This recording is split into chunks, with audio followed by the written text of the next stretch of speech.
भूसाजनी सुख झाले भूसाजनी सुख झाले भूसाजनी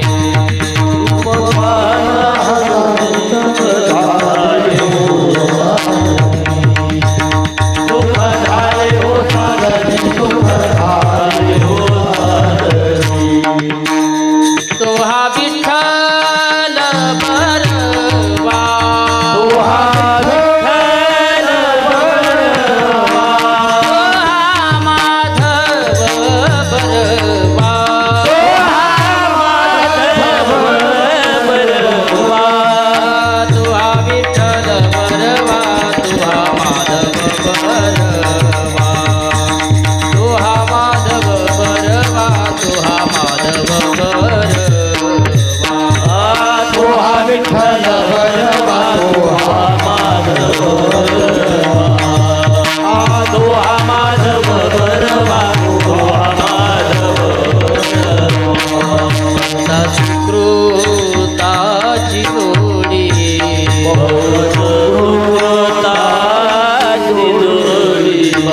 सुकृताची जोडी बहुता सुकृताची जोडी म्हणून विठ्ठली आवडी म्हणून विठ्ठली आवडी म्हणून विठ्ठली आवडी म्हणून विठ्ठली आवडी विठ्ठल बरवा तुहा माधव बरवा तुहा माधव बरवा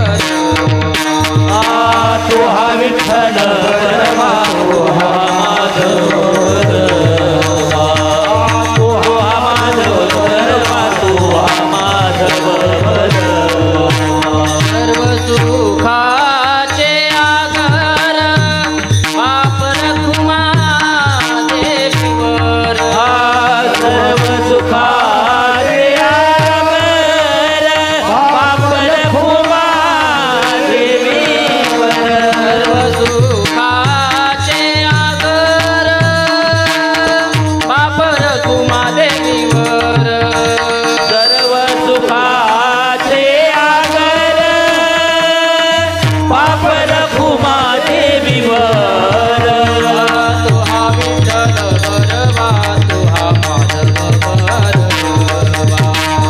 तुहा माधव बरवा हरी तुहा विठ्ठल बरवा तुहा माधव बरवा तुहा माधव बरवा तुहा माधव बरवा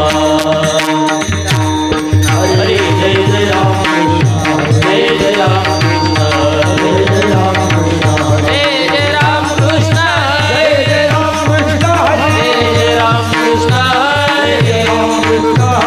जय राम कृष्ण जय राम कृष्ण जय राम कृष्ण जय राम कृष्ण जय राम कृष्ण जय राम कृष्ण राम कृष्ण हरी जय राम हरे जय राम कृष्ण जय जय राम कृष्ण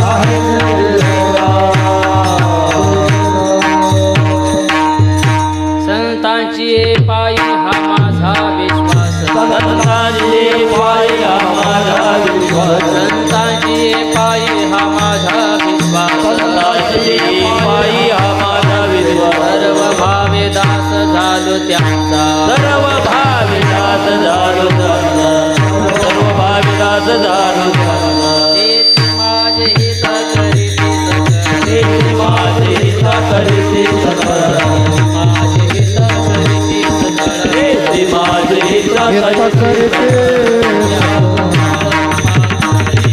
हा गोपाळ गोपा करी हा गोपाळ बागलिया मज वाहतील बागलिया मज वाहतील बागलिया मज वाहतील बागलिया मज वाहतील त्यांची आणि जोडे सर्व त्यांची आणि जोडे सर्व त्यांची आणि जोडे सर्व माझे हित करी माझे हित करी जेने हा गोपाळ कृपा करी जेने हा गोपाळ कृपा करी जेने हा गोपाळ कृपा करी तुका म्हणे शेष सेविना आवडी तुका म्हणे शेष सेविना आवडी तुका म्हणे शेष सेविना आवडी तुका म्हणे शेष सेविना आवडी वचनना मोडी बोली देते वचनना मोडी बोली देते वचनना मोडी बोली देते तेची माझे हित करीती सकळ तेची माझे हित करीती सकळ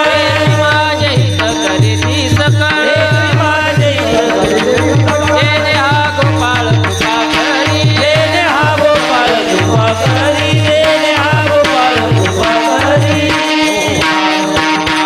जय गोपाळ कुमार कुमार कुमार जय गोपाळ कुमार कुमार कुमार गोपाळ कुमार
संतांची पायी हा माझा विश्वास थोडा बीज द्या.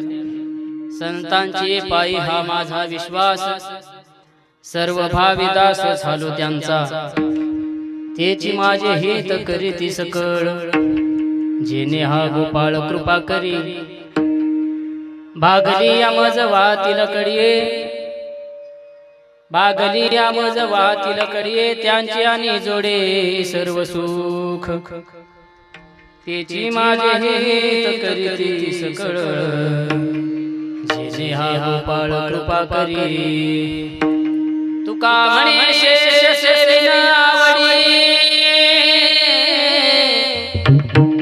तुका म्हणे शेष सेविना आवडी वचन मोडी बोलिले तेची माझे हित करीती सकळ जेने हा गोपाळ कृपा करी समचरण सरोजम सांद्रनीलांबुधाभं जगननिहित पाणिं मंडनं मंडनानां तरुण तुलसी माला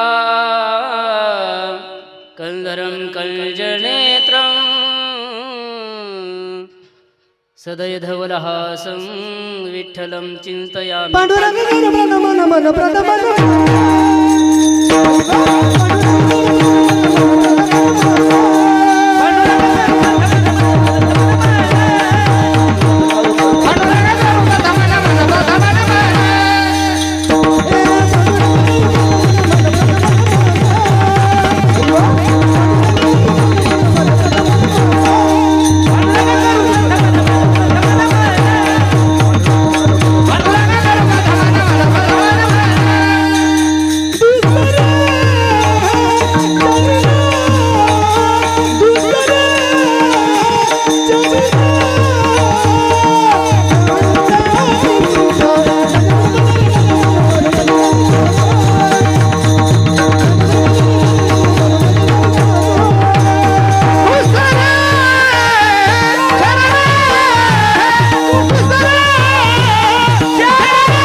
रम्यसिंहासनस्थं पदं भुजतेजस्फुरदिक्प्रदेशं विदेन्द्रादिदेवैः सदा स्तूयमानं समाधिस्थमूर्तिं भजे ज्ञानदेवम् ॐ नमो ज्ञानेश्वराय ॐ नमो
लाधलो पावन झालो चराचरी निर्गुण गंगेच्या तटी असे एक पुण्यग्राम भूमी संस्थांची प्रसिद्ध आहे निंगूर नाम असे समाधी तेथे भक्तीचा जिव्हाळा नमस्कार माझा स्वामी दयाळा अंकट स्वामी दयाळा मस्तक माझे पायावरी या वारकरी संतांची पायी हा माझा विश्वास सर्व भावी दास झालो त्यांचा तेची माझे हित करीती सकळ जेणे हा गोपाळ कृपा करी प्रस्तुत प्राप्त स्थळी प्राप्त प्रसंगी संप्राप्त सेवेसाठी निवडलेला अभंग महान भगवत भक्त संत सम्राट विश्ववंदनीय विश्व उद्धारक जगद्गुरु जगदमान्य संत श्रेष्ठ श्री संत जगद्गुरु तुकोबराय यांचा हा 4 चरणाचा अभंग सेवेकरता निवडलेला असून प्रस्तुत अभंगातून श्री संत जगद्गुरु तुकोबराय हे मानवी देहाला आल्यानंतर या मानवी देहाचं कल्याण जर करून घ्यायचं असेल तर कोणावरती विश्वास ठेवला पाहिजे याचं प्रतिपादन महाराज या अभंगातून करतात. विठ्ठल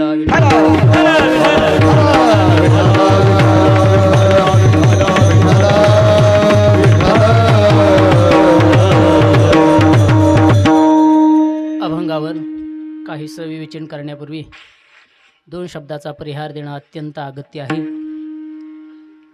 ही कीर्तन सेवा आहे ती किमनिमित्ताने आहे, काय कारणाने आहे आपणा सर्वांना ज्ञात आहे, श्रुत आहे. पण एक वक्त्याचं आद्य कर्तव्य म्हणून 2 शब्दाचा परिहार देणं अत्यंत महत्त्वाचं ठरत आहे. ते म्हणजे असं की आजच्या दिवशी आजची कीर्तन सेवा आहे ती ही प्रथम वर्ष श्राद्धाच्या निमित्ताने कोणाचं वर्ष श्राद्ध आहे तसं प्रत्येकाचंच वर्ष श्राद्ध होणार आहे का नाही. फक्त आपण असं आहे प्रत्येकाच्या वर्ष श्राद्धाला प्रत्येक जणच उपस्थित राहील असं काही सांगता येत नाही. वर्ष श्राद्धाचं प्रत्येकाचं ठरलेलं आहे. मग आज कोणाचं वर्ष श्राद्ध आहे ते कैलासवासी सौभाग्यवती कौशल्याबाई लक्ष्मणराव सौंदाने यांचं प्रथम वर्ष श्राद्ध आहे आणि त्या प्रथम वर्ष श्राद्धाच्या निमित्तानं ही कीर्तन सेवा आयोजित केली गेलेली आहे. सर्व परिवारावर दुःख कोसळलेलंच आहे. त्यामध्ये त्यांचे पती असणारे लक्ष्मण कमळाजी सौंदाने हे त्यांचे पती आहेत. नाही, त्यांचे पती लक्ष्मणराव आहेत ना. हा ते सांगते. लक्ष्मण कमलाजी सौंदाने हे त्यांचे पती आहेत. एक सौभाग्यवतीचं एक लक्षण ठरतं बरं का. शास्त्रकाराने काही काही ठिकाणी समजा काही शास्त्रकाराने मानलंय, काही शास्त्रकारांनी मानलंही नाही. जे मानतात त्या शास्त्रकाराचं असं म्हणणं आहे की पतीच्या अगोदर स्त्री जर गेली तर तिचं हे सौभाग्य ठरतं. आणि प्रत्येक पतिव्रता स्त्रीची हीच इच्छा असते की आपण पतीच्या अगोदर ती आपला देह पडावा. किंवा जुन्या काही कालावधीमध्ये परंपरा असायच्या. ती परंपरा अशी असायची की पती जर वारले तर त्यामध्ये सती जाण्याची एक परंपरा असायची बरं का. ती काही कालावधीनंतर बंद झाली. त्याच्यामध्ये जास्त वाद मला घालायचा नाही. पण सौभाग्यवती स्त्रीनं जाणं हे तिच्यासाठी चांगलं असतं असं शास्त्रकाराने मानलेलं आहे. तसंच त्यांचे चिरंजीव वगैरे जे आहेत त्यांचे चिरंजीव प्रकाश लक्ष्मण सौंदानी हे त्यांचे चिरंजीव आहेत. त्यांच्या मुलीचं नाव सविता राजेंद्र गरड, मंजुषा परमेश्वर उगले आणि मीना मधुकर आरसूल या 3 मुली आणि 1 मुलगा असा त्यांचा सुंदर असा परिवार आहे. आणि ते एक खरंच सौंदानी परिवार म्हणजे खरंच भाग्यवान मानावं लागेल. त्या आजीला देखील आनंद होत असेल की आपला नातू एक कीर्तनकार आणि चांगल्या संस्थेतून सुटलेला विद्वान माणूस आहे. म्हणून आमचे परममित्र असणारे ज्यांनी हे कीर्तन सेवा नियोजित केली श्री हरिभक्तीपारायण किशोरजी महाराज उगले त्यांच्या या आजी होत्या बरं का. आणि ज्या घरामध्ये ज्या परंपरेमध्ये असं व्यक्तिमत्व जर असेल महाराजांसारखे असे जर नातू किंवा मुलगा जर असेल तर त्या ठिकाणी प्रथम वर्ष श्राद्धाच्या दिवशी नक्कीच कीर्तन झाल्याशिवाय राहणार नाही. विठ्ठल तसं पाहिलं तर कोणाच्याही वर्ष श्राद्धाला कीर्तन होतं. सध्याचा असा प्रघात असा आहे बोलल्या जातं. आता काय कोणाच्याही वर्ष श्राद्धाला कीर्तन होत चाललंय. पण प्रल्हाद महाराज कोणाच्याही वर्ष श्राद्धाला कीर्तन होत नाही. जे भाग्यवान माणसं आहेत काही ना काही त्यांच्या पदरामध्ये पुण्य आहे अशाच लोकांच्या प्रथम वर्ष श्राद्धा दिवशी कीर्तन होतं. गंगा पूजना दिवशी कीर्तन होतं. नाहीतर काही काही माणसं म्हणतात का हो त्याचं प्रथम वर्ष श्राद्धाच्या टायमाला कीर्तन करायचं होतं पण अडचण आली. अडचण नाही पुण्य कमी पडलं दुसरं काहीच नाही. हो आपण फक्त म्हणायचं हे वरचं कोणाला काय माहिती महाराज कोण किती पाण्यात आहे काय माहिती. मी जरी आता फेटा घालून असलो तर तुम्हाला काय माहिती आहे का नाही. तसं मी चांगला माणूस आहे बरं का किशोर महाराज मला माफ करा. सर्वप्रथम मी तुमची सगळ्याची माफी मागतो. मला जरा उशीर झाला बरं का त्याबद्दल करा क्षमा. अपराध महाराज तुम्ही सिद्ध सर्व जाणकार गायक आहेत जाणकार श्रोते वगैरे आहेत. उगले सरांना मी चांगलं ओळखितोय पण उगले सर मला ओळखीत नाहीत. आता कीर्तन झाल्यावर सांगतो कसं ओळखतोय ते. चांगला 7-8 नाही 15 दिवसाचा आमचा संबंध आहे. हां पण ते ओळखत नाही त्याचा विषय सोडून द्या. या कीर्तनाला सर्वच गंधर्व मंडळी उपस्थित आहेत महाराज. सर्व जाणकार. अहो आमचा जेव्हा जन्मही नव्हता त्या काळामध्ये या लोकांनी ज्ञानेश्वरी गाथा पारायण केलेली ही मंडळी आहेत महाराज. अशी सगळी साधनायुक्त माणसं आहेत. तर कोणाचंही मला काय म्हणजे शक्यतो नाव माहीत नाही बरं का. आता मी ह्या परिसरात नवीनच आहे तसं आता तुम्ही मला परत बोलवणारच आहेत अशी अपेक्षा करून आहे का नाही. त्यामुळं कसं आहे मला आता सारखी नावं पाठवण्यासाठी का होईना पण तुम्हाला कमीत कमी मला बोलवूनच आहे. या कीर्तनाला उपस्थित पखवाजावरती ज्यांची साथ आहे आमचे परममित्र हरिभक्तीपारायण याच्या अगोदरही ज्यांनी मला वाजवलेलं आहे म्हणजे माझं कीर्तन वाजवलेलं आहे श्री हरिभक्तीपारायण प्रल्हादजी महाराज मगर. महाराष्ट्रातील नामवंत पखवाज वादक ते देखील आहेत. कीर्तनाला ज्यांनी सुंदर अशी पहिली चाल गायली काका महाराज आणि त्यांच्या मागं बंडू महाराज. दोघंही सुंदर उत्तम प्रकारचे गायक आहेत. तसं पाहिलं की तसा छोटा कीर्तनकार मीच आहे. सगळे माझ्यापेक्षा ज्येष्ठ श्रेष्ठ वयाने माझ्यापेक्षा इथं लहान माणूसच नाही. तो लहान आहे पण ते देखील माझ्यापेक्षा वयाने मोठं दिसतंय. असो प्रथम वर्ष श्राद्धाचा कार्यक्रम आहे. सगळ्यांचा नाम उल्लेख काय करीत नाही बरं का माफ करा महाराजी. सर्व संस्थेचे सुटलेले विद्यार्थी आहेत.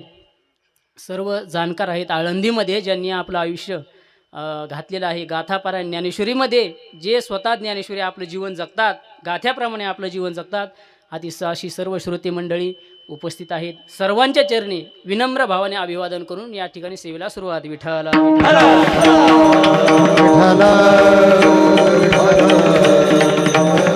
अभंग जगद्गुरु तुकोबारायांचा निवडलेला आहे. प्रस्तुत अभंगातून श्री संत जगद्गुरु तुकोबाराय हे मानवी देहाला आल्यानंतर मानवाने आपल्या जीवनाचं कल्याण करून घ्यायचं असेल तर कोणावरती जीवनामध्ये विश्वास ठेवला पाहिजे की जेणेकरून ज्या व्यक्तीवरती विश्वास ठेवलाय त्याच्यामुळं आपलं जीवन धन्य होईल आपल्याला आत्मकल्याण प्राप्त होईल. अशा व्यक्तीवर माणसाने विश्वास ठेवला पाहिजे. कोणावरती विश्वास ठेवला पाहिजे त्याचं सविस्तर चिंतन महाराजांनी या अभंगामध्ये सांगितलेलं आहे. तसं या अभंगामध्ये किशोर महाराज 4 सेवा सांगितल्या आणि 4 सेवेचे 4 फलश्रुती या अभंगामध्ये सांगितलेली महाराज.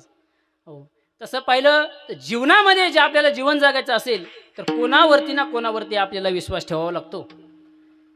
जीवन प्रत्येक मनुष्य बघा, आपण सकाळी उठल्यापासून संध्याकाळी झोपे जाईपर्यंत जे कोणतंही कार्य करू कोणावरती ना कोणावरती आपण दिवसात विश्वास ठेवतो महाराज. बरोबर आहे. आपण यदा कदाचित आता जर फुल सांगवीला गेलो, आपल्या जर नाव्याकडे दाढी कटिंग करायची असेल तर आपल्याला त्याच्यावरती संपूर्णपणे विश्वास ठेवावा लागतो आणि मग आपण त्याच्या ह्या हातात ही देतो. यामध्ये अत्यंत महत्त्वाची गोष्ट आहे महाराज. एखाद्या वेळेस हे गेलं तरी चालेल, हे गेलं तरी चालेल, पण हे जर गेलं तर माणसाचं काहीच मागं शिल्लक राहत नाही. आपण नाव्यावरती विश्वास ठेवतो का नाही? ठेवावाच लागतो महाराज, पर्याय नाही. तसं जीवनामध्ये बंद राहू द्या, नाही तर चालू करा, असं करा. ते मीच आवाज काढल्यासारखं वाटायला. विठाला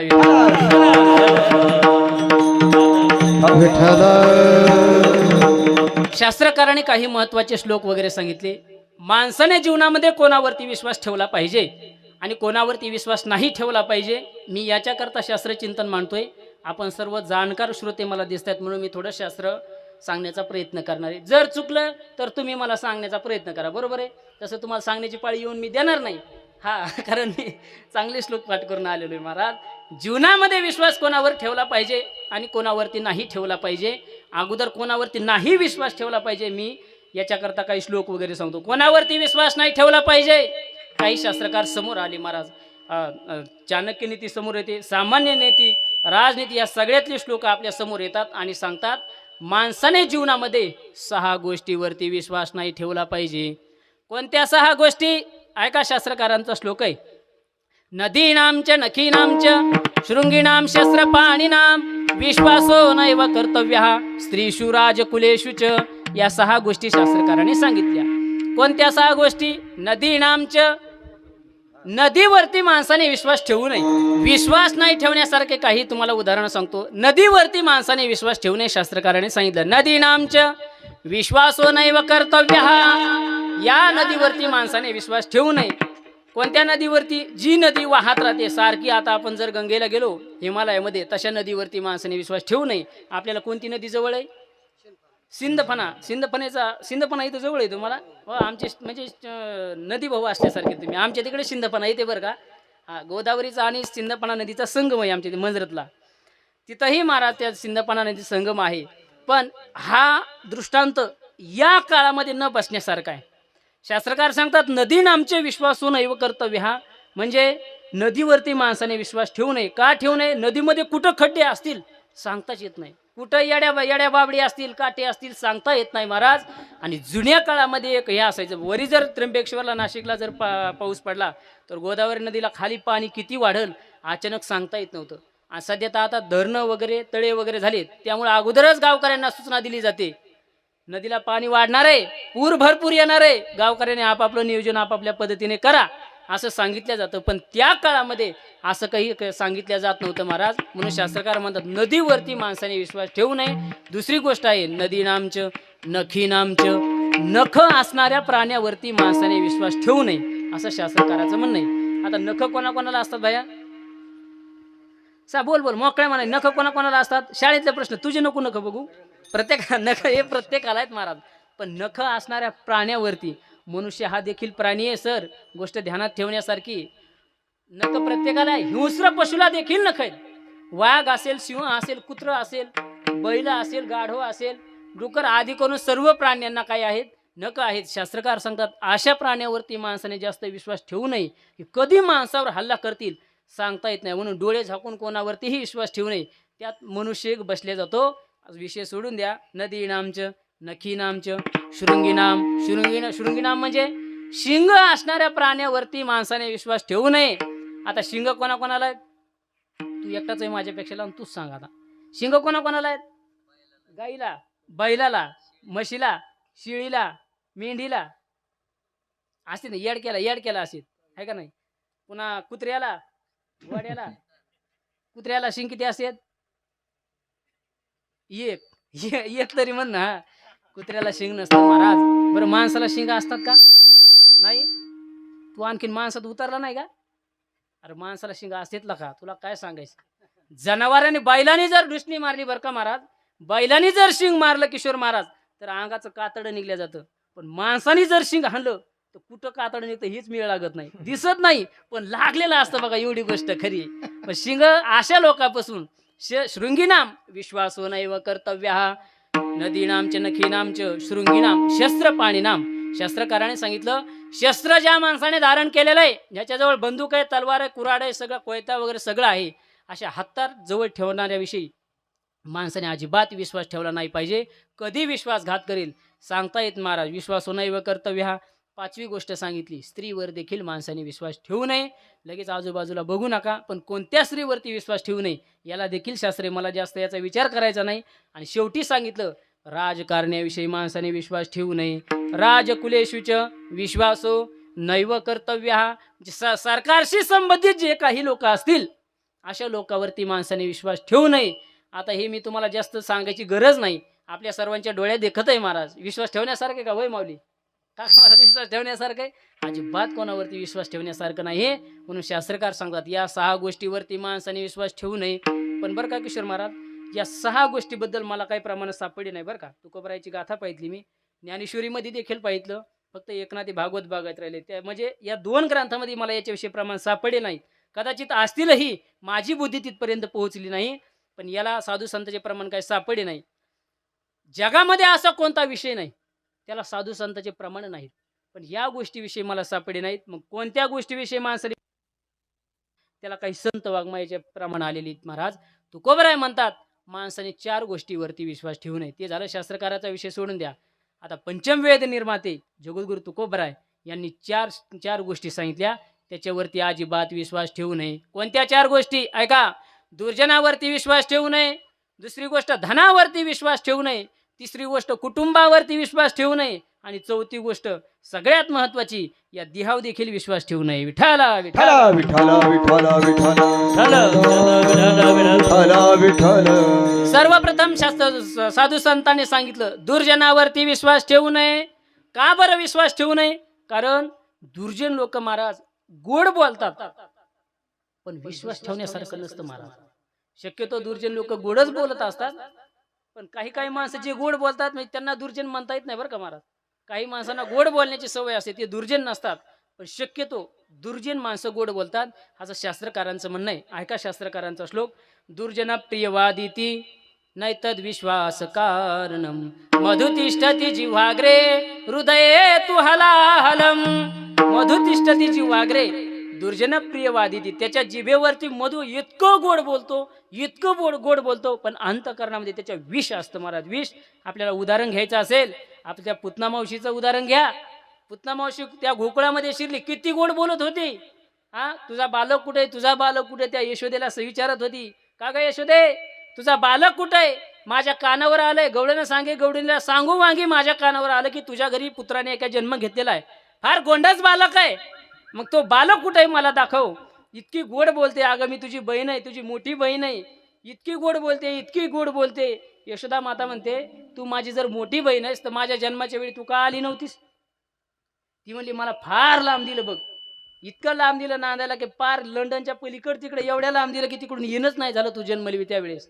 यशोदा माता म्हणली, ठीक आहे त्यावेळेस नाही येणं झालं, मग माझ्या लग्नाच्या वेळेस का आली नव्हती? तुला तर मुळवाटी पाठवली होती मी, तू कस काय आली नाही? त्यावेळेस ती पुतना मावशी म्हणते, माझा नवरा इतका खतरनाक आहे ना, इतका खतरनाक आहे की मला तुझ्या लग्नाला सुद्धा तिने येऊन दिलं नाही महाराज. यशोदा माता म्हणते, तुझा नवरा म्हणजे का कोण बगदादी का कोण ओसामा बिन लादेन आहे का कोण आहे म्हणे, कोण आहे म्हणे तुझा नवरा तुला येऊन दिलं नाही? ती म्हणते, जाऊ दे ना, मी आले ना तुझ्या पोराला बघायला, मला एकदा तुझा फक्त बालक बघू दे. इतकी गोड बोलते आणि महाराज त्या भगवान कृष्णाकडे जाते, त्याला उचलते, पुढचं सगळं आपल्याला माहित आहे. नंतर स्तनपान करविते, गोड बोलताना दुर्जन प्रियवाद येते आणि हृदय मधुतिष्ठतीची वागरे हृदय तू हलाहलम. या ठिकाणी आपल्याला हा दृष्टांत लागू शकतो की दुर्जन माणसावरती माणसाने विश्वास ठेवू नये. शास्त्रकाराने सांगितलं, सापाच्या दातात विष असतं, सर्प तक्षकस्य विषम दंते, मक्षिकायाश्च मस्तके, वृष्टिकाश्च विषम पुच्छे, सर्वांगे दुर्जनस्य तत्. म्हणून दुर्जनावरती माणसाने विश्वास ठेवू नये. विठाला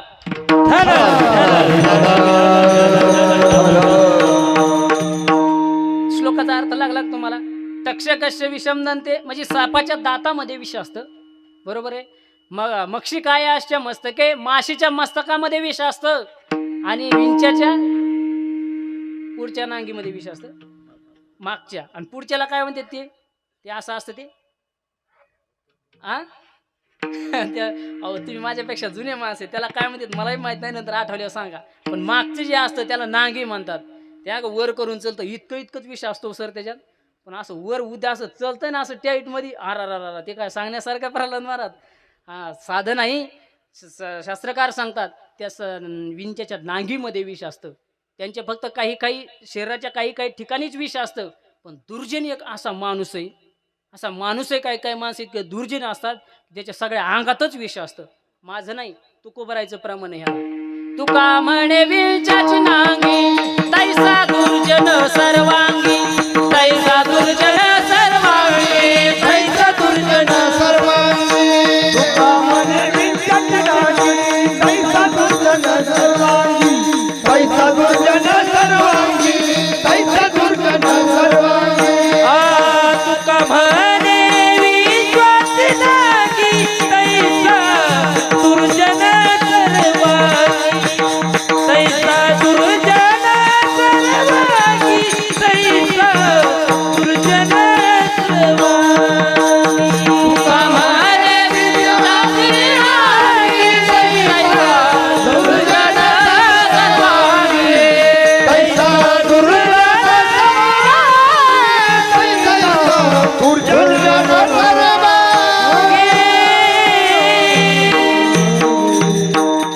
तुका म्हणे विंचाची नांगी तैसा दुर्जन सर्वांगी. विंचेच्या नांगीमध्ये विष असतं, पण दुर्जनाच्या सगळ्या अंगामध्ये विष असतं.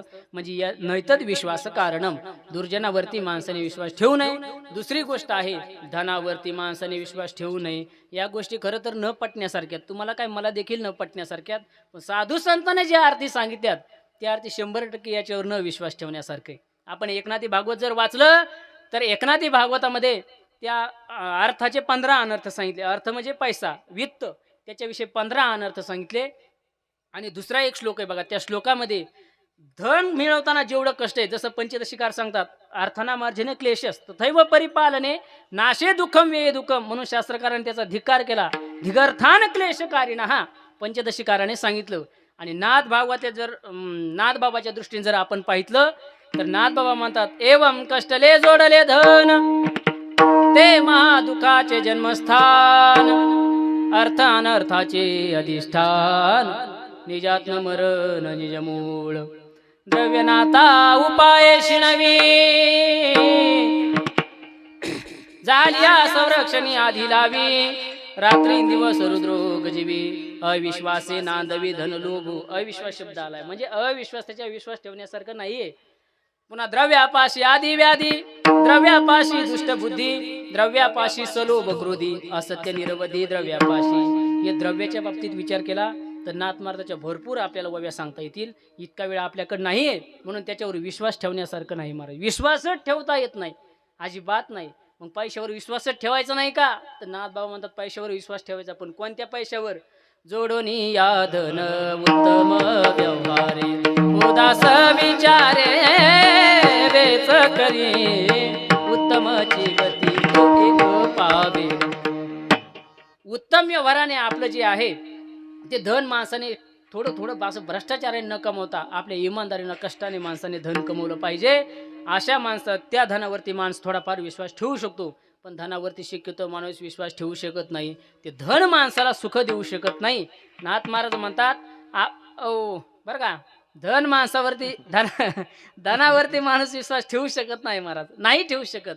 मग आता तुमच्याजवळ असले धन मायापेक्षा देता का ते 500-500 रुपये काय असतील ते देता का? नाही महाराज, तुम्ही देणार नाहीत, तसं मी घेणार, पण तुम्ही काय देणार नाहीत का? तुमचा महाराज अत्यंत विश्वास आहे धनावरती, मग माझा नाही का? आहे महाराज. नाथ महाराज म्हणतात धन तसं चांगलंय, पण कोणतं धन चांगलंय? आपण 100 रुपये जर कमवले आणि 10 रुपये जर धर्माकरता दान केलं तर ते राहिलेले 90 रुपये ते धन आपल्याकरता चांगलंय महाराज. हे दाने त्यागिता फळ गोमटे, लोभिया नरकामे हटे तटे, द्रव्यायसे गाऊ खटे, आनन भेटे ते लोकी. नाथ महाराज म्हणतात जर आपण थोडंफार जर दान केलं तर राहिलेलं धन आपल्याला सुख समृद्धी वगैरे देऊ शकतं, सुख आपल्याला देऊ शकतं. पण सुख त्रिशुद्धी नाही. शक्यतो सांगितलं नाथ महाराजांनी याच्याविषयी काय आपल्याला याच्यावरती विश्वास ठेवता येत नाही. रावणाचं आपण जर उदाहरण पाहिलं तर प्रत्येक कीर्तनकार नाही, तुम्ही सगळे आपण रामायण वाचक आहेत. आतापासून हा दृष्टांत पूर्वीपासून चालतो. दृष्टांत म्हणण्यापेक्षा हा रामायणात घडलेला प्रसंग आहे. रावणाने देखील महाराज इतकं धन, किती धन होतं रावणाकडे, लंके माझी घरी किती ती आहे का, शुद्ध कांचनाची 7 कोटी घरं सोन्याची होती. किती? 7 कोटी घरं जिथं सोन्याची होती. मग तिथं काय ते दुरुटी ठेवायला शिक काय सिंधडाचा असेल का हो सर? हा, आपल्या इथं लक्ष्म्या जर मांडल्या, त्या लक्ष्मीच्या पुढे ते पडदे लावलेले असतात. त्याच्यात काही लोकांनी किशोर मारते गोव्याच्या पुढीचे पडदे बनवले. आपली श्रीमंती इतकी महाराज, त्या गोवा पुढे होत्या ना, त्या गोवड्या कातरून त्याचे मी काही घरात पडदे पाहिले महाराज. ही आपली श्रीमंती. पण रावणाच्या श्रीमंतीचा विचार केला तर इतकी श्रीमंती महाराज, धन जितकी म्हणजे वर्णन करता येत नाही. तुकोबराय म्हणतात, तुका म्हणे ज्याची संपदा एवढी सांगा ते कवडी.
ते कवडी गेली नाही. किंवा तुकोबरायचा आणखीन एक प्रमाणे, तुका म्हणे द्रव्य मिळविले मागे, हे तुकोना संगे आले नाही. म्हणून धनावरती विश्वास न ठेवण्यासारखं एक वासुदेवातलं प्रमाण आहे बघा.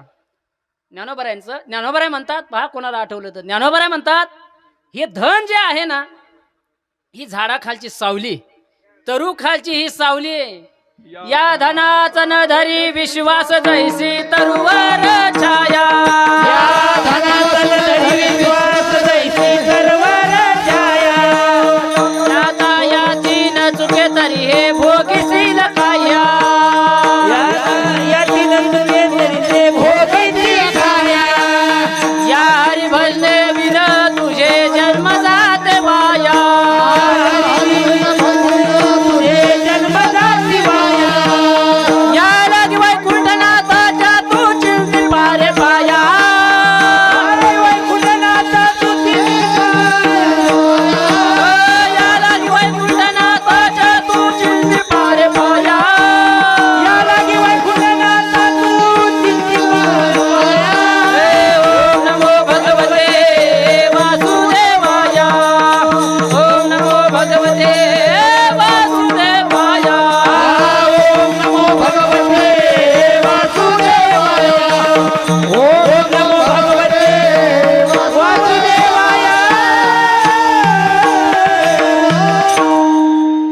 धनाच न धरी विश्वास जैसी तरुवर छाया.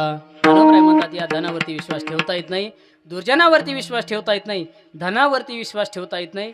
तिसरी गोष्ट आहे माणसाने कुटुंबावर देखील विश्वास ठेवू नये.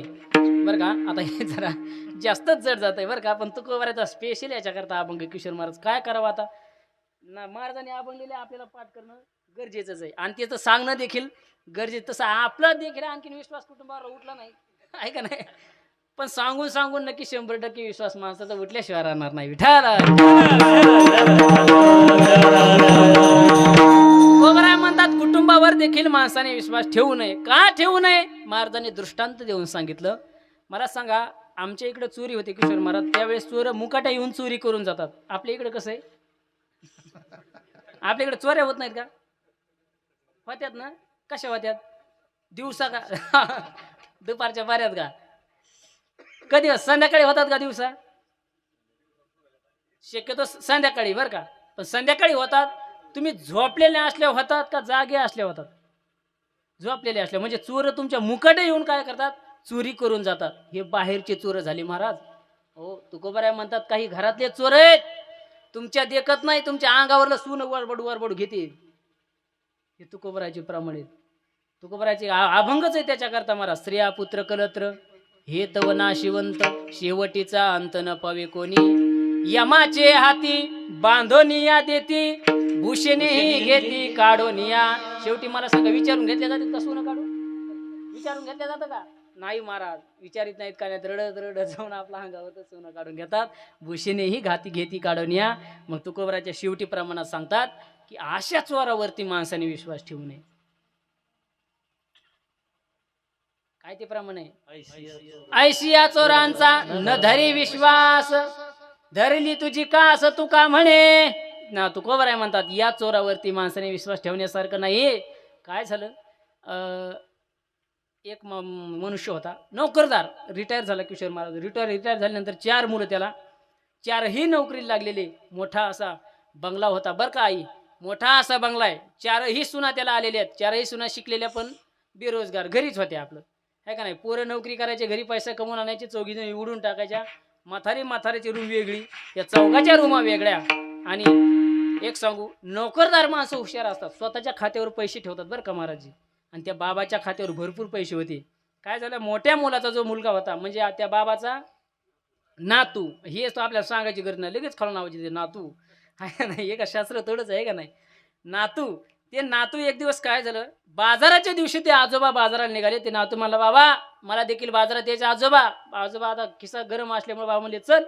सोबत नेला ना. तो बाजारात गेल्यानंतर त्या आजोबाने त्या बाळाला विचारलं, बाळ्या तुला काय घ्यायचं हे मला सांग. सांगितल्यानंतर ते बाळू म्हणला काय घेता तुम्ही मला सांगा.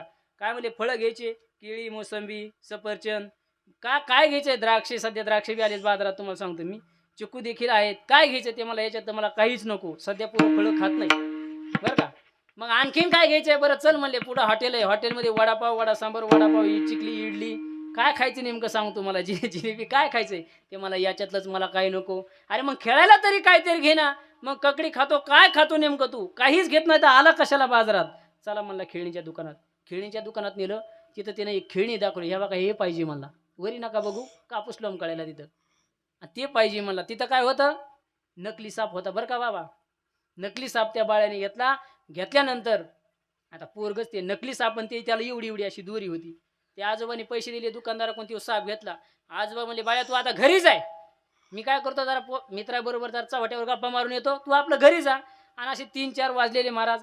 ते आता पोरगच त्यानं मस्त एवढी त्या दोरी होती. बाजारात काय कमी गर्दी असती का? गर्दी कमी नाही, भरपूर लोक महाराज. त्यानं असं साप असा हलवीतच निघालते, हुर्र करायचा. माणसं घाबरायचे महाराज. त्याला वाटायचं खरंच साप आहे का, लोकांना भीती वाटायची. घरी गेला, 4 वाजलेले होते. आजी तिच्या रूम मध्ये झोपलेली होती बरं का. माता मावशी तुमच्यासाठी सांगतो, जरा ध्यानात ठेवून आहे का. आजी झोपलेली होती तिच्या रूम मध्ये. आणि गेल्यानंतर बाळ्या जसा गेला तसा तिच्या अंगावर बसला. आता दररोजचाच क्रम असल्यामुळे तिला काहीच वाटलं नाही. ती म्हातारी ती अंगावर बसल्यामुळे जरा अर्धी झोपीत आली. फुल झोपीत होती ती, जरा हाफ झोपीत आली. सामान्य झोप कशी असती माहिती तुम्हाला, अर्धी झोप. जशा ह्याच्यातल्या काही बाया झोपल्यात बघा तशी, असे म्हणजे डुकले हाना, हिला म्हणायचं अर्धी झोप, गाढ झोप नाही. म्हणजे कीर्तन थोडं ऐकू येतं, थोडं मान खाली गेली की म्हणायचं जरा कोमात जायच्या विचारात आहे. एवढं दुसरं का नाही. याला म्हणायचं सामान्य झोप. आजी सामान्य झोपेत होती. जसा बाळा गेला तिच्या अंगावर बसला. बसल्यानंतर तिथं अंगावर साप खेळू लागला. त्या म्हातारीने डोळे उघडून तरी पाहावा, अजिबात पाहिलं नाही महाराज. आणि बसल्यानंतर शेवटचा एक पिंटे आला. मला बाळू चल माझ्या घरी. मला कशाला, माझ्या घराने माझ्या पप्पानी एक गोष्ट आणली, मला तुला ती दाखवतो. काय आणलंय तर मला माझ्या पप्पाने गणपती आणला, तू चल मला बघायचं. धरला बाळ्या की तसाच नेला उडीत. पण बाळ्याने जाता साप सोडा म्हातारीच्या अंगावर, नकली साप. जसा म्हातारीच्या अंगावर साप सोडला ती निघून गेलं. आणि 4 वाजता चहाची वेळ झाली म्हणून मोठ्या सुनबाई चहा घेऊन आली. आता तुम्ही ती सगळी सासूबाई सुनबाई सगळी डोळ्यासमोर आणा. आली ध्याना सर समोर, अशीच दिसली पाहिजे डायरेक्ट. आली, दरवाजा उघडल्यानंतर महाराज तिनं पाहिलं की म्हातारीच्या अंगावर सापही बशी लागली थरथर थरथर करायला बरं का. मधुर महाराज थरथर थरथर थरथर लागली बशी करायला, कप कप लागला थरथर थरथर करायला. आणि म्हणजे सासूबाई तुमच्या अंगावर साप, जशी बशी दणकन खाली पडली, फुटली महाराज बशी. बशी फुटली. म्हातारी म्हणजे कुठे उठू नका म्हणे, तुमच्याच अंगावर आहे. आणि जसा म्हातारीला साप पाहिला. आता मला सांगा, अचानक जर समजा आपल्या समोरून हपकन काय जर गेलं तर आता जशी झटकली तर डचकत ना माणूस. म्हातारी डचकली महाराज. डचकल्यावर अशी थरथर थरथर लागली कापायला. बरं ती जशी थरथर कापायला तसा साप बी लागला थरथर करायला. आता शरीरामुळं शरीराचं कंपन त्या सापा लागलं. साप लागला थरथर करायला. म्हातारी लागली बॉम्बला. काय करावं? म्हातारी म्हणजे तुम्ही अजिबात उठू नका. तुम्ही जर उठले की सापाने फाना मारलाच. माणूस हल्ला की साप चावतो, त्याच्यामुळे तुम्ही हलूच नका. आणि असं असल्यामुळे ती काय हल्ली नाही. तिनं लगेच चिंगी मिंगी पिंकी घरातल्या त्या चार तिनंही जावाला बोलवलं आणि शेजाऱ्याला आवाज दिला, चला राजभाऊ चला निमंत्रण आहे तुम्हाला. असं असतं का? नाही नाही नाही नाही, असा आरडाओरडा असतं किशोर महाराज. हे असं सांगितल्याशिवाय थोडं रंगत नाही. आणि मग इतका आरडाओरडा केला. मग कुणी बंदूक, कुणी भाला, कुणी धनुष्यबाण, कुणी ब्रह्मास्त्र घेऊन येतंय. काही ती साप मारायला. लोक का ती डबड्याची काडी आणतात का काय साप मारायला?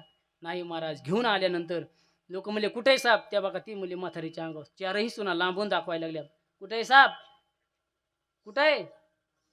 त्या म्हातारीच्या म्हणजे सासूबाईच्या अंगावर साप आहे महाराज. आणि त्यावेळेस सगळे बाजूला लागले सरकायला. ती सुना म्हणायच्या मारा तुम्ही साप आहे. पण म्हाताऱ्याच्या लक्षात आलं हे साप कोणता आहे. म्हातारं जसं गेलं साप उचलला आणि आपल्या खिशात घातला.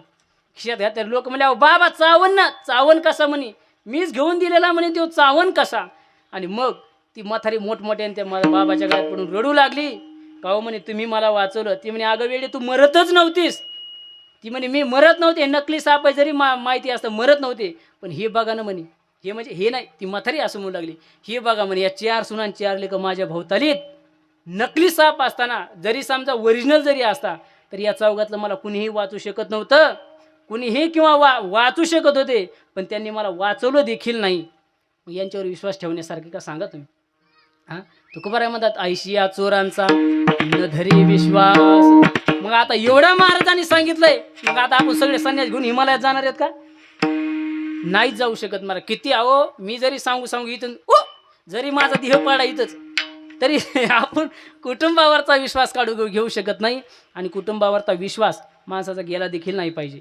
सांगू तुम्हाला दोन्ही बाजूने शास्त्र लागतं किशोर महाराज बरं का. साधू संतांनी देखील असं सांगितलं नाही. साधू संत म्हणतात नलगित असं जावे वनंतरा सुखे येतो घरा. नारायण म्हणजे घरी राहून देखील परमार्थ येऊ शकतो. मग महाराज असं दुटप्पी कसं काय बोलतात? एक वेळेस म्हणतात कुटुंबावरती विश्वास ठेवायचा नाही. दुसरी गोष्ट म्हणतात घर सोडायची गरजच नाही, देव आपल्या घरी येतो. त्याचं कारण असं आहे कुटुंबावरती विश्वास ठेवू नये असं नाही. कुटुंबावरती विश्वास ठेवावा पण कसा? कर्तव्याच्या दृष्टीनं कुटुंबावरती विश्वास असला पाहिजे. पण आपल्या आत्मकल्याण जर करून घ्यायचं असेल, आपल्याला जर परमात्म्याचा साक्षात्कार करून घ्यायचा असेल तर आपला फक्त विश्वास म्हणजे देवावर असला पाहिजे. विठ्ठल कुटुंबावरती माणसाने विश्वास ठेवू नये. आणि त्या तिसरं सांगितलं या चौथं सांगितलं देहावरती देखील माणसाने विश्वास ठेवू नये. अहो जिथं देहावरच विश्वास ठेवता येत नाही तिथं देह संबंधी असणारे जे सगळे सोयरे त्यांच्यावरती विश्वास ठेवता येईल का? अजिबात नाही. मराठी मदास देखील आपल्या बाळाला हे सांगते या देहाचा भरवसा पुत्र न धरावायसा.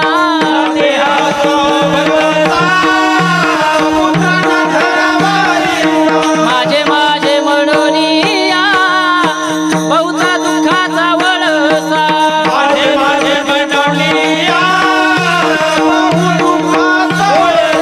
बहुत ठकियेले दुःखा जळाच्या आशा.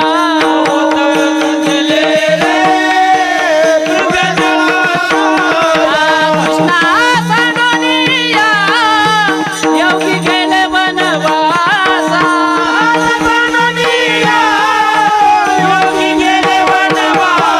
पर्ये मदालसा समजो रे बाळा.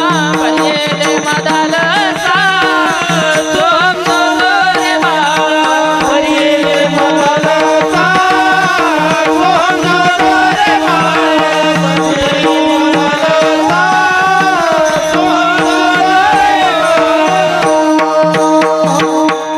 या देहावर विश्वास ठेवण्यासारखं नाही. मदत आपल्या बाळाला सांगते. हो याच्याकरता ज्ञानेश्वरीमध्ये देखील बघूया. ज्ञानोबाराय म्हणतात या देहावरती विश्वास ठेवता येत नाही. तुकोबाराय म्हणतात क्षणभंगुर हे जाये न कळता. बरोबर ग्रासगिळी सत्ता हाती नाही. अजिबात आपली त्याच्यावर सत्ता चालत नाही. इतका म्हणजे चावलेला घास मधात जाईल का नाही याची शाश्वती नाही. म्हणजे देहावरती आपल्याला विश्वास ठेवता येत नाही महाराज, अजिबात नाही. ज्ञानोबाराय म्हणतात हे कसं आहे माहिती आहे? हे काळा नळाच्या तोंडी घातली लोणी याची उंडी. माशी पांखून पांखडीत तव हे सरे. हा माशी मला सांगा, आता इथं माशी आहेत का तुमच्या समोर एखादी माशी आणावं लागेल धरून.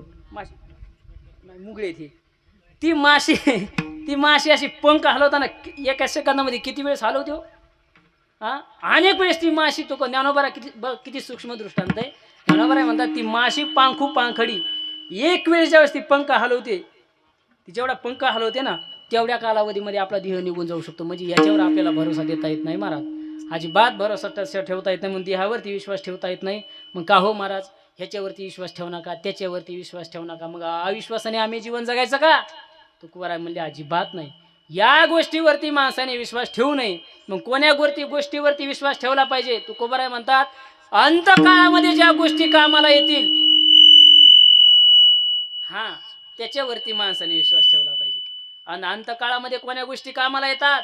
एक साधू संताचं नाव किंवा मग देवाचं नाव माणसाच्या अंतकाळामध्ये कामाला येतं. अशा गोष्टीवरती माणसाने विश्वास ठेवला पाहिजे. कोणत्याही गोष्टीवरती विश्वास ठेवला नाही पाहिजे महाराज. किती जरी मोठा मित्र असला की तो किशोर महाराज मरणाच्या वेळेला कामाला येईल का? नाही येत. तुकोबाराय म्हणतात मैत्र केला महाबळी कामा नये अंतकाळी, कामा नये अंतकाळी, कामा नये अंतकाळी.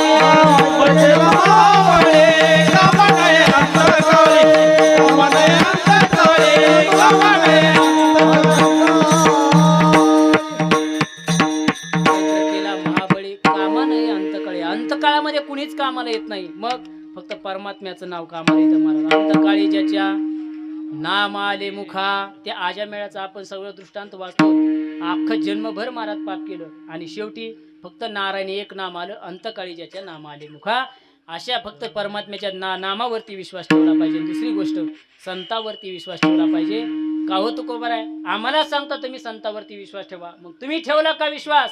महाराज म्हणले हा हे काय, मी देखील विश्वास ठेवला अभंगाच्या पहिल्या चरणात. संताची ये पायी, संताची ये पायी, संताची ये पायी हा माझा विश्वास. संताची ये पायी, संताची ये पायी, संताची ये पायी हा माझा विश्वास. संताची ये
जीवनाचं जर कल्याण करून घ्यायचं असेल तर संतावरती माणसाने विश्वास ठेवला पाहिजे.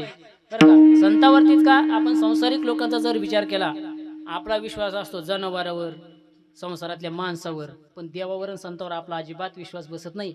एक ठिकाणी कीर्तनाला गेल्यानंतर असं लवकर जरा अगोदर, जसा आज उशीर झाला तसं त्या ठिकाणी जरा संध्याकाळचं कीर्तन 4-5 वाजता पोहोचल्यानंतर एक आई घरात बसलेल्या होत्या. म्हणजे या ना महाराज, कोण आहे तुम्ही? म्हणजे आजचे कीर्तनकार. बरं या बसा. म्हणजे चहा पाणी वगैरे केलं, हातपाय वगैरे धुतले आणि बसा म्हणे. बसल्यानंतर म्हणे महाराज तुम्हाला चहा घ्यायचा का दूध घ्यायचं? म्हणलं तर आपण तर काय चहा घेत नाही. तसं इथं बी चहा घेतला नाही, म्हणजे फक्त पाणी पिऊनच कीर्तनला उभं राहिलो बरं का. चहा काय घेत नाही म्हणे महाराज. मग आता दूध आहे म्हणे, दूध देते. बरोबर, मग काय अडचण आहे म्हणलं, दूध घेऊ. पण म्हणे महाराज थांबा म्हणे एक मिनिटं, जरा तांबे कोण देते ना, आता म्हशीचं दूध काढून आणते. किती वाजता? किती वाजता? 4 वाजता. आता मला सांगा, कोणत्या म्हशी 4 वाजता दूध देतात का? आपण धारा शिकत किती वाजता काढतो? दिवस माळता. लय दूध असेल तर 5 वाजल्यापासून पुढे धारा काढायला लागतो. दुधाचा जे व्यवसाय करणारे माणसं आहेत, त्यांना माझी गोष्ट कळेल. लयच दुपारच्या पाऱ्यामध्ये गाई आणि म्हशी दूध देत नाहीत महाराज, बरं का. मग ती मावशी म्हणली मी तुम्हाला दूध देते, पण ते आता जाते म्हणे म्हशीची धार वगैरे काढून आणते. म्हणलं मावशी अडचण काय नाही म्हणलं, पण 4 वाजता कोणती म्हैस म्हणलं आता दूध कसं काय देणार म्हणलं कोण्या टायमाला? नाही नाही म्हणे महाराज, अहो आमची म्हैस लयच भारी म्हणे, कोण्या टायमाला दूध देते, कोण्या टायमाला दूध देते. म्हणलं कोण्या टायमाला कसं काय दूध देईन? अहो वेळ काळ बघा ना म्हणलं, या वेळेला कसं काय दूध देईल? ती म्हणली नाही नाही नाही, अहो माझा विश्वास आहे म्हणे, ती या टायमाला सुद्धा दूध देते, बरं का. म्हणजे हे म्हशीवरला असणारा विश्वास आहे. मला हे नेमका महाराजावरला विश्वास आहे का नेमका म्हशीवरला विश्वास आहे, याचा काही मेळ लागाय ना. आपण जनावरावरती विश्वास ठेवतो, जनावरा इतर मनुष्यावर देखील आपला विश्वास आहे. पण साधू संतांचं पाहिलं तर तुकोबराय म्हणतात, संताची ये पायी हा माझा विश्वास. माझा विश्वास जे आहे ते संतावरती, मला संतावरती. आणि काही अशाप्रमाणे तुकोबराय म्हणतात, अंतरी विश्वास तुझिया नामाचा, काया मने वाचा हेची देई. माझा विश्वास आहे देवा, ते फक्त तुझ्या नावावर माझा विश्वास आहे. मग कधी कधी म्हणतात संतावर विश्वास आहे, कधी म्हणतात देवावर विश्वास आहे. दोन्ही सारखंच आहे. सांगू तुम्हाला, जेवढा देवाचं सामर्थ्य आहे काखनभर सरस आमच्या तेवढं संताचं सामर्थ्य आहे महाराज. देवाच्या बाबतीत विचार केला तर मुकम करोती वाचालम पंगुम लंघ येते गिरीम यत कृपातमहं वंदे परमानंद माधवम. श्लोक सांगितला. मुखा देखील देवाची कृपा झाल्यानंतर बोलू लागतो, मुखा देखील बोलू लागतो. कोणाची कृपा झाल्यावर? देवाची जर कृपा झाली तर मुका बोलू शकतो. मग आमच्या साधू संतांची कृपा झाल्यावर मुके बोलत नाहीत का? अहो मुके माणसं नाही, मुके जनावर बोले हो. मैसी पुत्रा मुखे बोलवणे श्रुती, चालवणे भिंती बैसोनिया.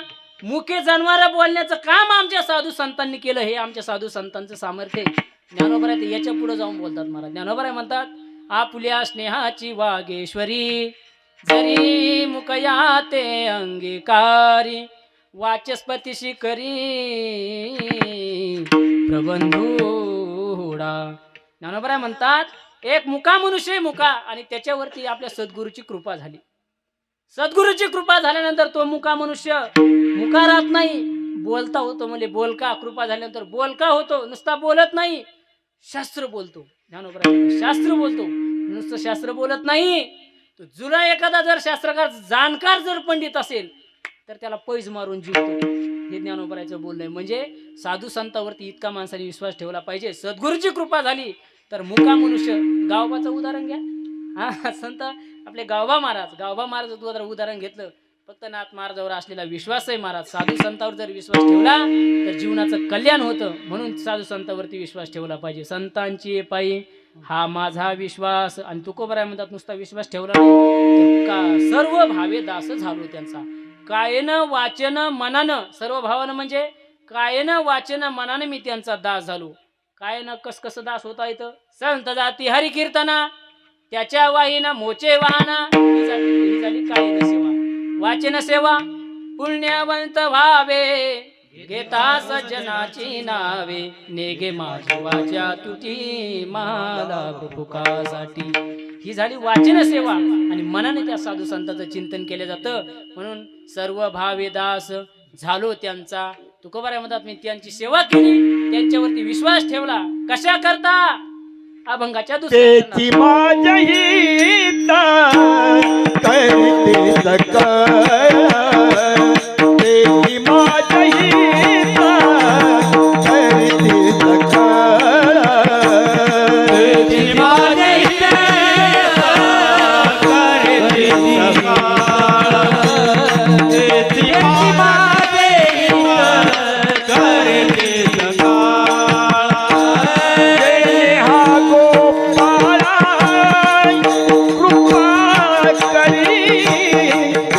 हा गोपाळ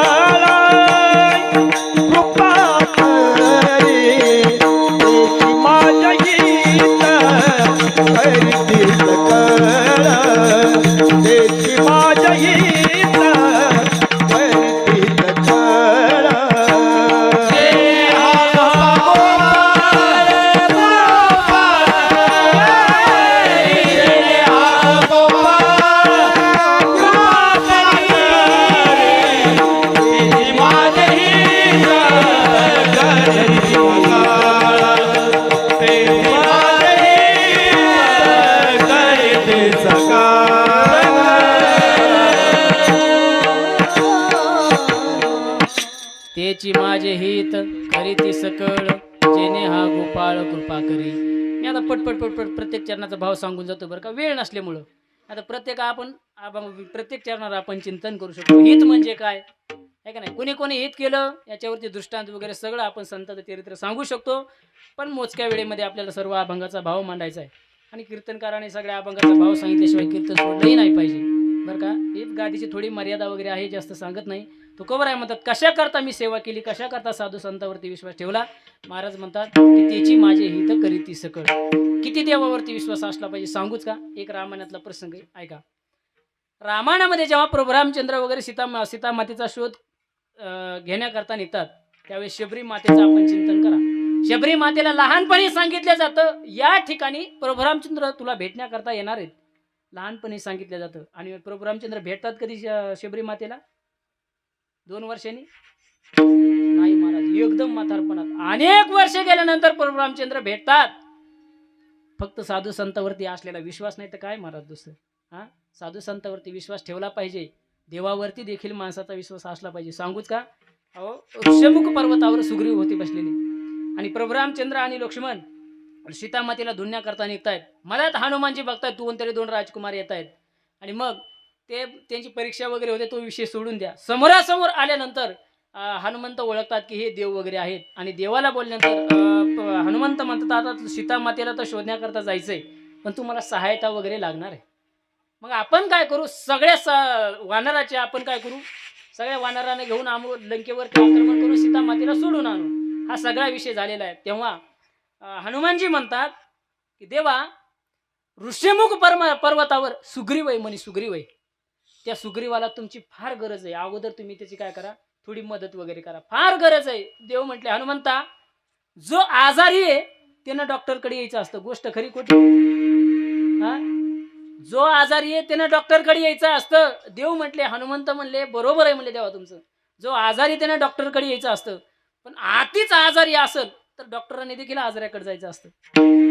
तसं ऋष्यमुख पर्वतावर सुग्रीव जो आहे अत्यंत आजारी, म्हणजे जास्तच आजारी. कोणता रोग झालाय म्हणजे त्याला भयरोग झालाय, त्याला भवरोग झालाय, भयरोग झालाय. फार भीतोय म्हणे. कोणाला? डरपोक आहे वो.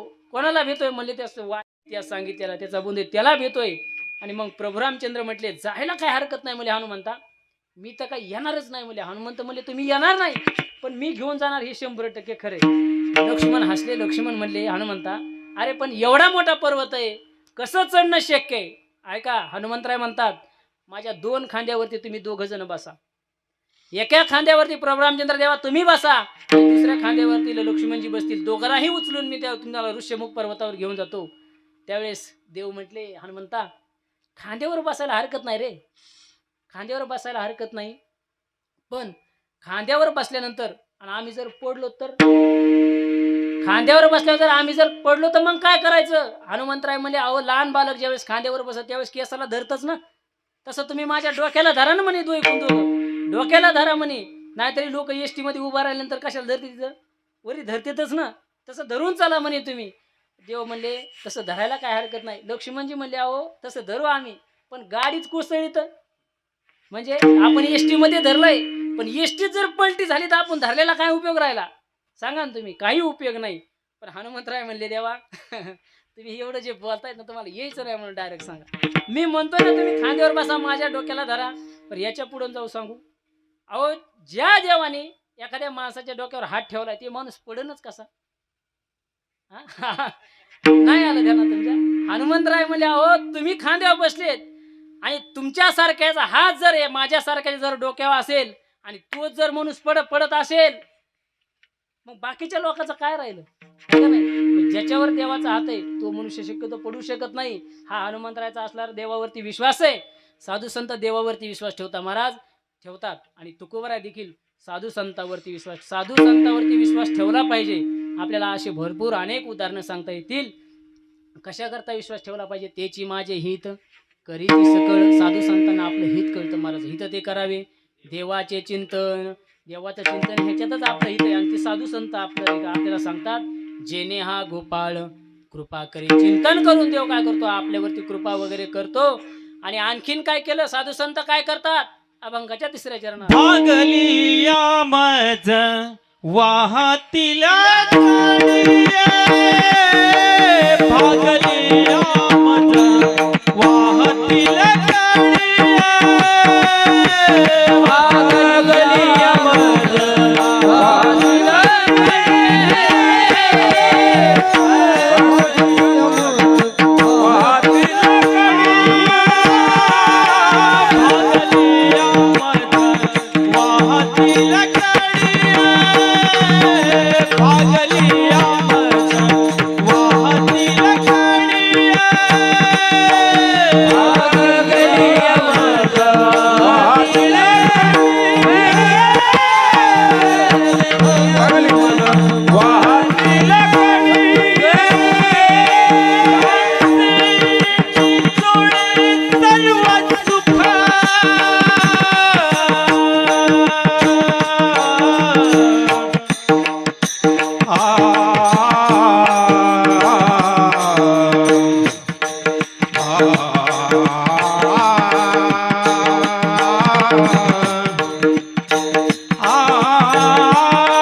वाहतील कडे त्यांची आणि जोडे सर्व सुख. त्या साधू संतांवरती विश्वास ठेवला ते काय करतात?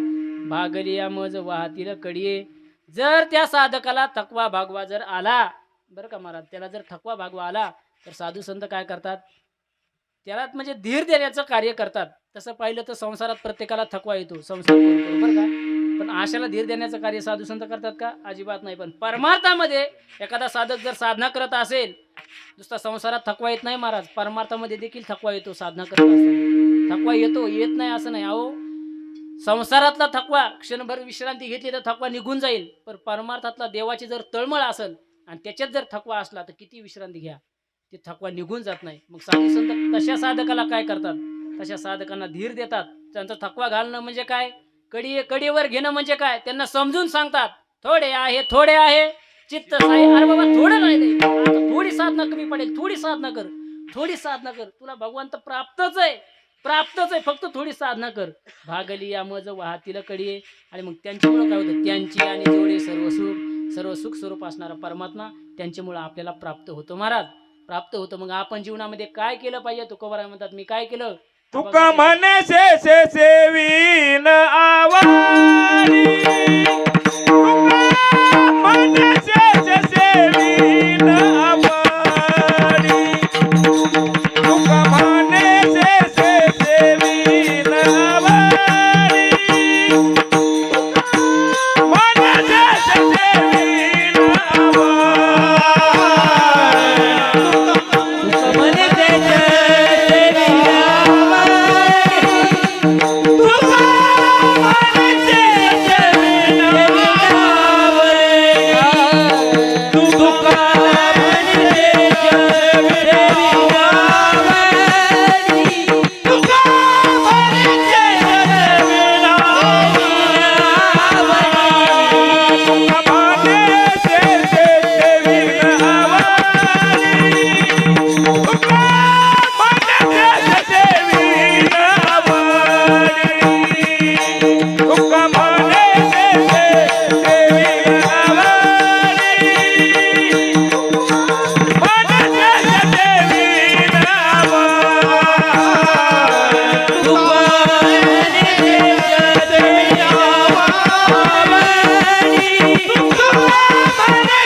ते तुकोबराय म्हणतात मी त्यांच्यावरती विश्वास ठेवला आणि त्यांचं जे उच्छिष्ट आहे ते मी आवडीनं सेवन केलं.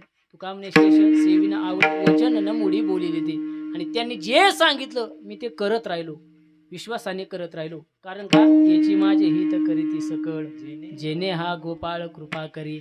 साधू संतांचं उष्ट खाणं म्हणजे काय? त्या काळात समजा ठीक आहे तुकोबरायांनी खाल्लं असेल, पण या काळामध्ये साधू संत नाहीत अशातला म्हणजे प्रकार नाही. साधू संत आहेत, पण आपण एवढे पुण्यवान महाभाग्यवान की आपल्याला साधू संत ओळखू येत नाही. साधू संत ओळखू येत नाहीत. नाही तर या काळातही माणसाला उष्ट खाणं शक्य आहे. पण का हो या काळात उष्ट खाणं शक्य नाहीच का? मग साधू संत नाही तर तुकोबाराय म्हणजे अशातला प्रकार नाही. साधू संताच्या ताटातलं उष्ट खायला भेटणं अत्यंत भाग्याचीच गोष्ट आहे. पण जर साधू संतच आपल्याला कळत नसतील किंवा साधू संताचा मेळच लागत नसेल तर त्या दुसऱ्या पद्धतीने आपल्याला साधू संताचं आपण उच्छिष्ट सेवन करू शकतो. कसं? साधू संताचं उष्ट खाणं म्हणजे केवळ भाकर भाजीच नाही, त्यांनी नामस्मरण केलं आपल्याला शिल्लक ठेवलं, हे साधू संतांचं उच्छिष्ट आहे. त्यांनी वारी केली आपल्यासाठी वारी शिल्लक ठेवली, हे साधू संतांचं उच्छिष्ट आहे. त्यांनी भगवंताचं नामस्मरण केलं, अनेक सत्कर्म केले, आपल्यासाठी शिल्लक ठेवली का नाही? त्यांनी गाथा लिहिला आपल्यासाठी शिल्लक ठेवला, सोबत नाही घेऊन गेले, ज्ञानेश्वरी लिहिली आपल्याला शिल्लक ठेवली. हे साधू संतांचं उच्छिष्ट आहे महाराज. नाहीतर व्यासोच्छिष्ट जगत्रयम ज्ञानाला देखील उष्ट मानलेलं आहे ना. आणि हेच साधू संतांचं उच्छिष्ट प्रत्येक माणसाने सेवन केलं पाहिजे. नुसतं सेवन केलं नाही पाहिजे, विश्वासाने महाराज त्याचं सेवन केलं पाहिजे. त्यांनी ग्रंथामध्ये ते काय सांगितलेलं आहे तर वचन न मोडी बोलिले ते. माणसं सगळं कोणाचं बायकोचं ऐकतील पण साधू संताचं ऐकणार नाही. ही सध्याच्या काळाची परिस्थिती महाराज. कुणी कोणाचं सध्या ऐकायला तयार नाही, कुणीच नाही ऐकत. आपण कोणावरतीही विश्वास ठेवू पण साधू संतांवरती आपण विश्वास ठेवणार नाही. तसं या अभंगामध्ये पाहिलं तर 4 सेवा सांगितल्या. संतांचे पायी हा माझा विश्वास, संतांच्या पायावर विश्वास ठेवला, सर्व भावे दास झालो त्यांचा. तुकोबराय सांगतात मी सर्व भावाने त्यांचा दास झालो, विश्वास ठेवला. 2 गोष्टी झाल्या. आणि शेवटी सांगितलं तुका म्हणे शेष सेविना आवडी, त्यांचं मी उच्चिष्ट सेवन करीन. ही 4थी सेवा. आणि 3री सेवा आणि 4थी सेवा वचन का बरं तर त्याची माझे हित करीती सकळ, म्हणून विश्वास ठेवला, म्हणून सेवा केली, म्हणून त्यांचं आवडीनं सेवन केलं, म्हणून वचनानं मुडी बोली, हे सगळं लावून टाकायचं. त्याची माझे हित करीती सकळ. दुसरी गोष्ट जेणे हा गोपाळ कृपा करी. त्या साधू संतांची सेवा केल्यामुळे, विश्वास ठेवल्यामुळे त्या देवाने आमच्यावरती कृपा केली. आम्ही साधना करत असताना आम्हाला फार थकवा आला, म्हणून भागलिया मज वाहतील कडी. त्यांच्यावर विश्वास ठेवण्याचा एक परिणाम सगळे सांगितले. भागलिया मज वाहतील कडी, आणि त्यांच्यावर विश्वास ठेवल्यामुळे त्यांची आणि जोडे सर्व सुख स्वरूप असणारा परमात्मा तो आम्हाला प्राप्त झालाय. म्हणून विश्वास ठेवायचा असेल तर महाराज देवावरती किंवा संतावरती माणसाने विश्वास ठेवला पाहिजे. आपण बी आता कीर्तन तुम्हाला माहिती आहे 1:30 वाजता कीर्तन संपणारे, हा तुमचा माझ्यावरती असलेला विश्वास आहे. बरोबर गोष्ट कधी प्रल्हाद महाराजांनी मान हलवली महाराज म्हणजे आपल्याला अहो साक्षात प्रल्हाद आहेत ते, साक्षात प्रल्हाद आहेत महाराज. कीर्तनाची खूप आवड आहे त्यांना, प्रल्हाद आहेत. आपण फक्त नारायण भजन चालू करायचंच राहिले असं देतो. खबरा म्हणतात तू का म्हणे शेष सेविन आवडी वचन ना बोली बोलते. म्हणून जीवनामध्ये आल्यानंतर अहो जेवढी आपल्या या देहामध्ये श्वासाला गरज आहे ना तेवढी परमार्थामध्ये विश्वासाला गरज आहे महाराज. देहातला जर श्वास संपला तर आपला देह पडल्याशिवाय राहत नाही, आणि परमार्थातला जर विश्वास संपला तर देव मिळणं अशक्य आहे. प्रत्येक ग्रंथाच्या शेवटी उपसंहार करताना प्रत्येक ग्रंथकाराने सांगितलं तुम्ही जर हे आता निवृत्तीनाथ महाराज समाजा सोहळा झाला 8 तारखेला, आता पौष त्रयोदशीला आता झाला निवृत्तीनाथ महाराज समाधी सोहळ्याचं जो वर्णन करेल नामदेव महाराज म्हणतात त्याला हरी देवाची भेट झाल्याशिवाय राहणार नाही. साक्षात नारायण त्याला भेट देईल. जो निवृत्तीनाथ महाराजाच्या समाधी सोहळ्याचं चिंतन करील, कायम जो वाचील गाईल, त्याला साक्षात देवाची भेट होईल. त्या नामदेव महाराजांनी सांगितलंय, त्या अर्थी खोटं सांगितलंय का? खरंय. आपण ते वाचतोय पण आपल्या त्याच्यावर विश्वास बसत नाही. इथं भरपूर लोकांनी नवनाथ ग्रंथाची पोथी आपापल्या घरी लावली असेल, लावली का नाही? ते प्रत्येक अध्यायामध्ये त्या अध्यायाचं सार शेवटी त्याची फलश्रुती सांगितली. 10व्या अध्यायाचं जो वाचन करील त्याला यश प्राप्ती होईल, त्याचे सर्व मनोरथ पूर्ण होतील. सांगतील का नाही? प्रत्येक अध्यायात सांगितले मला, शेवटी सांगितले 5व्या अध्यायात काय केल्यानंतर काय होतं एवढं सगळं सांगितलं. मग चुकीचं सांगितलंय का? चुकीचं सांगितलं नाही, बरोबरच आहे ते. तेवढं त्याच्यावर जर विश्वास असेल तर त्या गोष्टी 100% होणार आहेत. पण आपण एवढे कमजोर विश्वासाची माणसं आहेत ना, त्याच्यावर विश्वास ठेवत नाही. इतर गोष्टीवर विश्वास ठेवू, त्याच्यावर विश्वास ठेवणार नाही. म्हणून जीवनामध्ये भगवंताची प्राप्ती करून घ्यायची असेल तर विश्वास ही अत्यंत महत्त्वाची गोष्ट आहे. असो बोलण्याच्या ओघामध्ये जे काय अपशब्द निघालेले असतील ते माझ्या बुद्धीचे दोष आहेत. फक्त एकदा आपण काय करा, प्रेमाने आता देवाचं भजन करा, विश्वासाने करायचं. विश्वासाने केलं तर तुमचं हे भजन देवाला प्राप्त झाल्याशिवाय राहणार नाही. आणि आपल्या सगळ्याचं पुण्य आपण आजीला अर्पण करायचं. मला सगळ्यांनी एकदा हात वर करा. देवाचं भजन करा. विठोबार खुमार विठोबार बार खुमार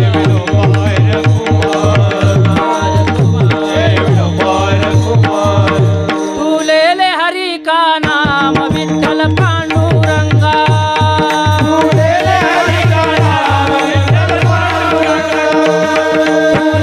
हरी का नाम विठ्ठल पांडुरंगा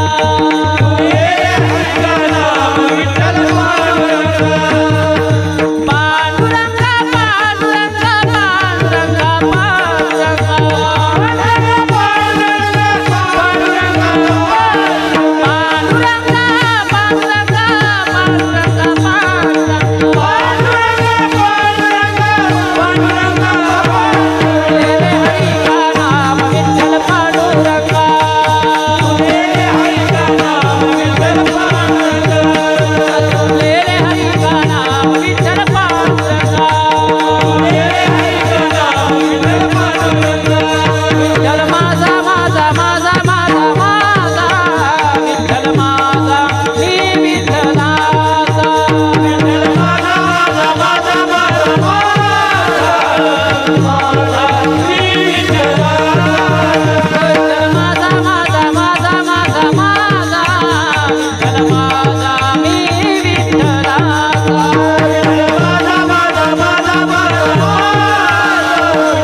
भजन केलं. कोणाला घरची आठवण आली का? आली का? जी आली म्हणलं मग आता बघतोच गाड्या. आली कोणाला घरची आठवण? नाही आलं. 2 सेकंदासाठी आपण जे 2 मिनिटं भजन केलं, अजिबात इकडे तिकडे माणसाला आठवण येत नाही, अजिबात येत नाही. आणि मला सांगा, असं जर भजन आपण दररोज 2-2 मिनिटं जरी केलं, खरं हे भजन महाराज देवाला पोहोचतं. आणि देव देखील म्हणेल, खरंच माझ्यावर देखील माझ्या भक्ताचं काय आहे, विश्वास आहे महाराज. हे झाला देवावरचा विश्वास. आता आपल्याला संतांचं भजन करायचं, नाहीतरी कीर्तन डोक्यावर गेलं तरी अडचण नाही, पण हे भजनाने महाराज चांगली फलप्राप्ती होती बरं का. आता साधू संतांचं भजन करायचंय. करतान का भजन? तुकाराम तुकाराम तुकाराम